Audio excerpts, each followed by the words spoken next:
역대상, 역대하. 오늘날 우리가 읽는 성경에는 둘로 나뉘어 있지만 원래는 그렇지 않았습니다.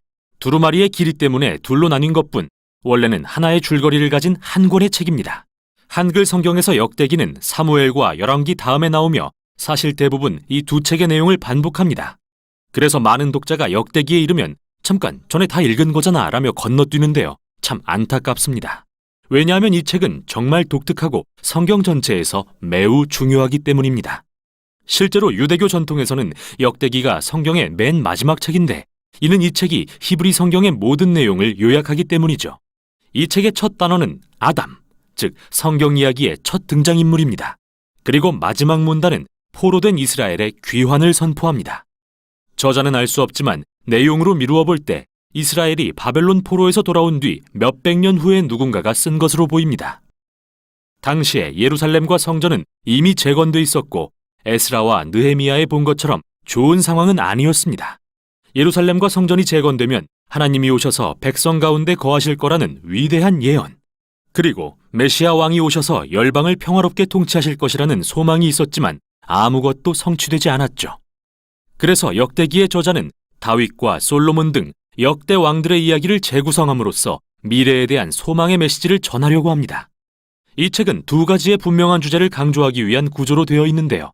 첫째는 장차 오실 메시아 왕에 대한 소망, 둘째는 미래의 새 성전에 대한 소망입니다. 그럼 두 주제를 자세히 살펴보죠. 역대상은 9장에 걸친 긴 족보로 시작됩니다. 이 부분을 읽을 때 지루하다고 느낄 수도 있습니다. 하지만 이 족보는 정말 중요합니다. 저자는 여기서 주요 인물들을 열거함으로써 구약의 전체 줄거리를 요약하는데요. 그러면서 특히 핵심이 되는 두 개의 계보를 강조하고 있죠. 먼저 약속된 메시아 왕의 계보입니다. 많은 지면을 할애해 유다의 계보를 따라 다윗 왕에 이릅니다. 메시아의 언약을 받은 인물이죠. 그리고 다시 다윗으로부터 당대까지의 족보를 기록합니다. 두 번째로 강조되는 계보는 제사장 직분을 받아 성전에서 섬긴 아론의 후손들입니다. 이렇게 우리는 처음부터 이 책의 큰 두 주제를 알 수 있습니다. 장차 오실 메시아에 대한 소망, 그리고 그가 지으실 새 성전에 대한 소망 말이죠. 그것이 이 오래된 족보의 의의입니다. 다음은 다윗에 대한 이야기로 전환됩니다.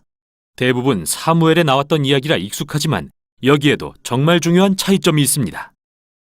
먼저 저자는 다윗의 부정적인 이야기는 모두 제외합니다.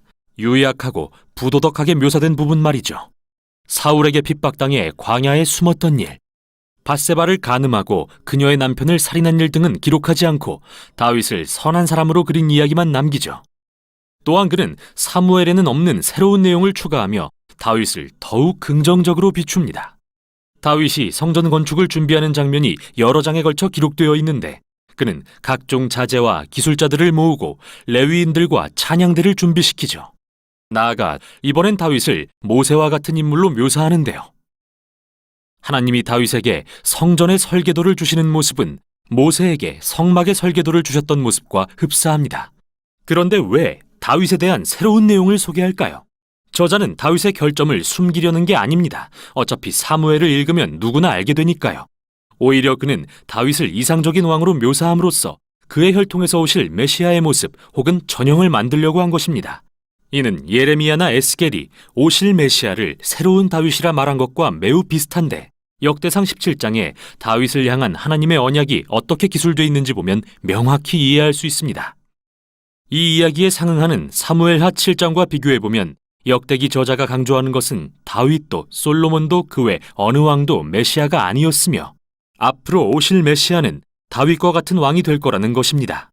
그래서 저자에게 과거 다윗 왕의 이야기들은 미래에 대한 소망을 지속시키는 힘이 되어줍니다.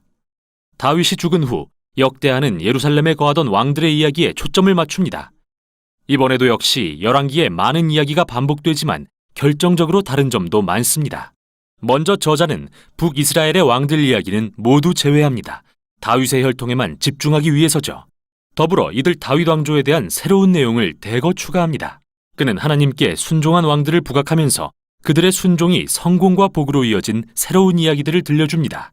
또한 하나님께 불순종했던 왕들에 대해서도 알려줍니다. 그들은 율법을 따르지 않고 이스라엘이 우상을 숭배하도록 이끌었고 이는 결국 이스라엘이 포로로 잡혀가는 끔찍한 결과를 초래합니다. 그들이 자초한 일이죠. 이 부분은 모두 일련의 인물 연구로서 후대 이스라엘의 자손들이 그들의 역사를 통해 교훈을 얻게 하는 게 목적입니다. 하나님과 율법에 신실할 수 있도록 말이죠. 이 책은 결말 역시 정말 독특합니다. 맨 끝에 가면 고레스라는 페르시아 왕이 등장하는데 그는 이스라엘 백성들에게 포로에서 벗어나 고향에 돌아가 도시와 성전을 재건하라. 마지막 절에서는 너희 중에 그의 백성 된 자에게 하나님께서 함께 계시기를 원한다. 너희는 다 올라가서 라고 선포합니다. 이렇게 책이 끝납니다. 미완의 문장으로 말이죠. 물론 저자는 첫 번째 포로 교환과 에스라, 느헤미야에 기록된 이야기들을 알고 있습니다. 하지만 그의 관점에서 이스라엘의 예언적 소망은 여전히 성취되지 않았습니다. 따라서 이런 미완의 결말은 저자의 소망이 또 다른 때의 포로 교환에 있다는 것을 보여줍니다. 마침내 메시아가 오셔서 성전을 재건하고 하나님의 백성을 회복시키실 바로 그때 말이죠. 이렇듯 히브리 성경의 마지막 책인 역대기는 미래를 향하며 마치고 있습니다. 이 책이 하나님의 백성에게 미래를 향하기 위해 과거를 돌아보라고 촉구하는 이유는 바로 과거가 미래의 소망의 근원이 되기 때문입니다. 이렇게 역대기는 결말을 찾아가는 이야기로서 구약의 대단원의 막을 내립니다.